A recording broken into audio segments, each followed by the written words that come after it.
Bismillahirrahmanirrahim. Selamat datang di channel Sahabat Akhirat di mana kamu bisa mendapatkan cerita Islami. Mari kita bahas dan tonton sampai selesai. Jangan lupa subscribe, like, dan komen untuk mendapatkan video terbaru. Salah satu nikmat terbesar dalam hidup ini adalah kelahiran Nabi Muhammad SAW ke dunia. Kehadiran beliau membawa cahaya dan petunjuk bagi seluruh umat manusia. Nabi Muhammad adalah manusia pilihan yang Allah ciptakan dengan sifat-sifat sempurna, lalu diutus untuk menjadi suri teladan dalam seluruh aspek kehidupan. Beliau membawa risalah Islam, mengajarkan jalan menuju kebahagiaan hakiki, yakni surga Allah yang abadi. Kepada umatnya yang beliau cintai, Rasulullah sudah mewariskan ajaran berupa sunnah dan kewajiban yang harus dijaga dan diamalkan sepanjang hidup. Melalui ajaran beliau, kita mengenal siapa Tuhan yang sebenarnya, yaitu Allah yang Esa, yang layak disembah dan ditaati. Agar mendapatkan ridha Allah, Rasulullah menunjukkan jalan yang lurus, yang apabila kita ikuti dengan ikhlas, akan membawa kita kepada kebahagiaan, dunia dan akhirat. Salat 5 waktu merupakan ibadah yang menjadi pondasi utama dalam kehidupan seorang muslim. Ia bukan hanya gerakan lahiriah, tetapi juga penghubung batin dengan Sang Pencipta. Dalam ibadah haji dan umrah, Rasulullah juga mengajarkan langsung kepada umatnya tata cara pelaksanaannya, mulai dari rukun, sunnah, hingga larangannya. Setiap langkah, hidup manusia adalah perjalanan panjang yang syarat dengan pengalaman, pelajaran dan ujian, semuanya untuk membuktikan kesetiaan kepada Allah. Allah memberi kita akal dan panca indera, agar kita bisa membedakan yang baik dan buruk, serta menggunakannya untuk tunduk dan patuh kepadanya. Sejak usia baligh, yakni sekitar usia 15 tahun, seorang muslim sudah mulai memikul tanggung jawab untuk mengenal Allah dan mengamalkan perintahnya. Pada titik itu pula, peran orang tua sebagai pendidik agama perlahan selesai, dan anak mulai mengambil tanggung jawabnya sendiri. Perjalanan hidup kemudian berlanjut, sebagian dari kita memasuki kehidupan berumah tangga. Dan di situ muncul tanggung jawab baru dalam menjaga keluarga.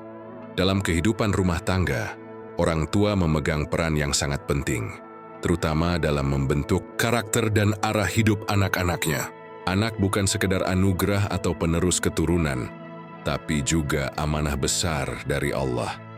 Jika dibimbing dengan benar, anak bisa menjadi penolong dan pemberi pahala yang terus mengalir, meskipun orang tuanya telah tiada. Sebaliknya, jika orang tua lengah atau tidak serius dalam mendidik anak, bisa jadi justru anak itulah yang menyeret orang tuanya ke dalam kesulitan, bahkan sampai ke neraka. Karena itu, mendidik anak bukan hanya soal mencukupi kebutuhan fisik seperti makan, pakaian, dan tempat tinggal, tapi yang paling penting adalah membekali mereka dengan ilmu agama sejak dini. Pendidikan pertama yang harus diberikan adalah mengenalkan anak pada akidah dan tauhid. Ini adalah dasar utama agar anak mengenal siapa Tuhannya, yaitu Allah yang Maha Esa. Tanpa pondasi tauhid yang kuat, anak bisa mudah terombang-ambing oleh pengaruh lingkungan dan zaman yang semakin kompleks. Orang tua memiliki tanggung jawab besar dalam hal ini, khususnya sejak anak masih kecil hingga mencapai usia baligh, sekitar umur 15 tahun. Masa inilah saat yang paling tepat untuk menanamkan nilai-nilai keimanan. Jika orang tua lalai dalam masa ini, maka mereka akan memikul tanggungan di hadapan Allah, karena tidak menunaikan amanah pendidikan dengan sungguh-sungguh. Salah satu bentuk pengajaran tauhid yang sederhana, tapi sangat penting adalah memperkenalkan anak pada 20 sifat wajib Allah.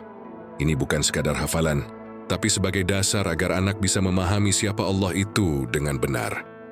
Bila sejak kecil sudah ditanamkan, insya Allah anak akan tumbuh menjadi pribadi yang kuat imannya, dan menjadi penyejuk hati serta penolong bagi orang tuanya kelak di akhirat. Dalam rumah tangga, Allah menganugerahkan rezeki dan harta sebagai amanah, bukan sekedar untuk dinikmati, tapi juga untuk digunakan di jalan Allah. Bagi yang sudah memiliki kecukupan harta, maka sudah menjadi kewajiban untuk menunaikan ibadah haji sebagai rukun Islam yang kelima. Namun, sangat disayangkan apabila ada orang yang mampu secara finansial tetapi enggan melaksanakan ibadah haji. Ini adalah bentuk kelalaian terhadap perintah Allah. Rasulullah bahkan mengingatkan bahwa orang yang enggan berhaji padahal mampu bisa wafat dalam keadaan yang buruk, na'udzubillah. Meskipun seseorang rajin salat, puasa, dan zakat, tapi jika ia tidak melaksanakan haji padahal mampu, maka itu termasuk dalam kategori kefasikan. Hal ini menunjukkan betapa pentingnya ibadah haji dalam menyempurnakan rukun Islam dan meneguhkan kepatuhan kita kepada Allah. Jangan sampai kita menjadi manusia yang hidup di dunia, yang tidak bertanggung jawab terhadap perintah agama. Maka dari itu, siapa yang merasa mampu, segeralah bertobat dan niatkan untuk menunaikan haji. Jika sampai meninggal belum berhaji, maka itu adalah utang besar kepada Allah. Haji mungkin terlihat sederhana, tawaf mengelilingi Ka'bah, sa'i antara Safa dan Marwah, serta melontar jumrah. Namun hakikatnya jauh lebih dalam dari sekedar aktivitas fisik. Allah tidak menilai seberapa mudah atau sulitnya perintah itu, melainkan seberapa tinggi kita menjunjung dan menghormati perintah tersebut. Banyak orang kaya yang hidupnya terus bertambah rezeki, namun mereka lupa bahwa itu bisa saja bentuk istidraj, yaitu ujian berupa kemewahan sebelum datangnya azab. Jangan sampai kita tertipu oleh gemerlap dunia.